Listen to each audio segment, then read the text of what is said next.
I'm a man now.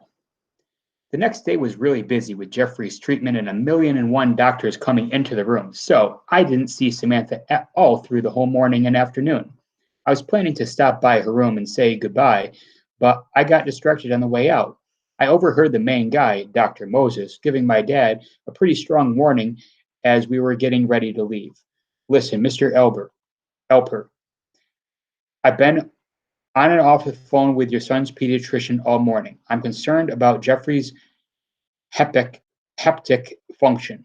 His ALT has climbed sharply over the past week, and I want Dr.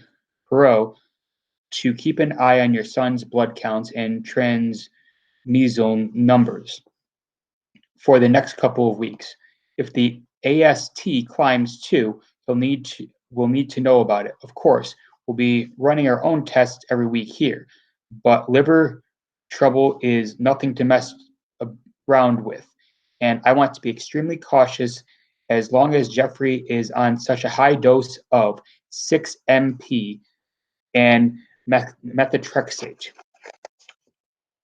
I'm sorry, doctor, but my wife has one been handling all the medical stuff so far. Can you explain that? Okay. Hepatic equals liver. The liver's job is to filter the blood. When a child is on as many heavy duty chemotherapy drugs as Jeffrey is, the liver takes a beating. We check the blood levels of certain enzymes periodically in order to make sure the liver is handling the strain adequately. If the liver begins to sustain damage, the enzyme levels should theoretically give us some warning. Then we have to adjust the patient's meds until we get a chemo regimen in place with the patient's liver function. Otherwise, there's a risk of liver failure which can be fatal. There, there was just Peachy theoretically gives us some warning. Sheesh. So Jeffrey's liver tests aren't so good right now. They're really not great. So what do we have to do? You'll need to bring your son to a lab for blood work 3 days from now. Dr. Perot has all the details. That routine that's the routine in a case like this, just to be on the safe side. Keep this in mind for the future. If you think Jeffrey is looking at all yellow in his skin tone or around his eyes, bring him in immediately. Also, as always, if he suddenly spikes a fever over the next few weeks, he will be in need of urgent care. Urgent care? Yes, you need to drop everything and get him to the ER, no matter where you are, no matter what you're doing. Got it? Yes, doctor. One more thing, Mr. Alpert. Don't worry. You have a coordinated team of doctors monitoring the situation very closely. You have to love it when doctors lay all this horrific stuff on you and then tells you not to worry. It's like saying, here's 37 pounds of assorted chocolates. Try not to think about food, though. Or, look, there's Renee Albert in a bikini. But please keep in mind on algebraic functions. So you can see why I didn't have time to drop in on my new friend, Sam, as we were walking out of the ward with all our stuff. I heard someone clicking, I heard some clicking sounds. She was trying out her new drumsticks. I was hoping they could give her a lesson next time I came down with Jeffrey. And thanks to her, I was sure though there was going to be a next time. In the car on my way home, my dad didn't say much until we got clear of the heavy Philadelphia traffic and Jeffrey fell asleep. He that then he turned to me and said, "Look, I want to thank you for coming down to support Jeffrey. Maybe I haven't been saying it, but I'm really proud of you. You're turning into a good man." Whoa, a good man? You caught that correct. Stephen is a man now. Quick, somebody tell all the chicks and babes at school for me. And I've been thinking about this concert thing. I know how much your music means to you, and I also know that you'll be doing this for the right reasons. So even though I really don't think we need the help, you can go ahead with it. And I'm sure I'll be able to go to all tax work. I'm sure I'll be able to go with all the tax work I have to do this month and all, but I'm behind you in your decision. You aren't coming to my concert? Sorry, you aren't going to my concert? I'm just not sure, Stephen. I have a lot to get caught up on, and the last few weeks before April 6th, 15th are crunch time for accountants every year. I'll do my best. My first thought when he said that was wonderful. Now that I'm a man, my dad can weasel his way out of going to my concerts. What's next? Maybe he'll stop buying food for me or rent out my room. Then, for possibly the first time since all this had started, I stopped feeling sorry for myself and thought of other people's situation. It could have been worse. I could have been Annette, who had practiced all year for a concert she wouldn't play in, or Sam, who might be dying all by herself in a hospital while his sister parties it up at college, or Jeffrey. Speaking of Jeffrey, you should have seen how my mother charged straight to him when we pulled into the driveway. I guess she had gotten her strength back while we were gone, because she lifted Jeffrey up in a rib-crushing hug until he practically begged her to let him down. I guess I was still in my new manly sympathetic mood, because normally I would have been standing around saying until my mom noticed me too.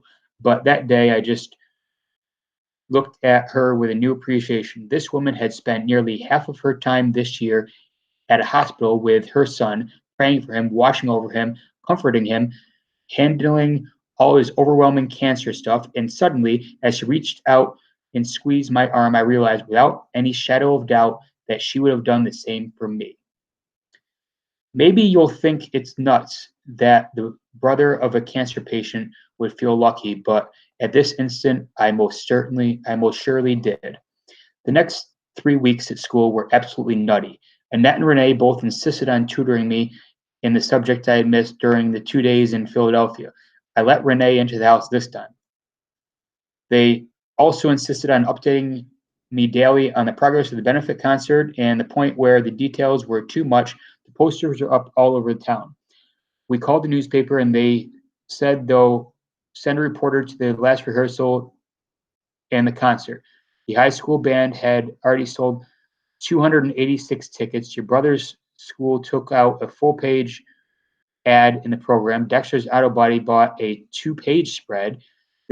I was half expecting them to tell me how many light bulbs were in the high school stage, had the colors the bulbs were, what color the bulbs were, how much heat they gave off in kilojoules, and whether that was greater than or less than the total caloric output of the school cafeteria at any given day, and with and without snack line.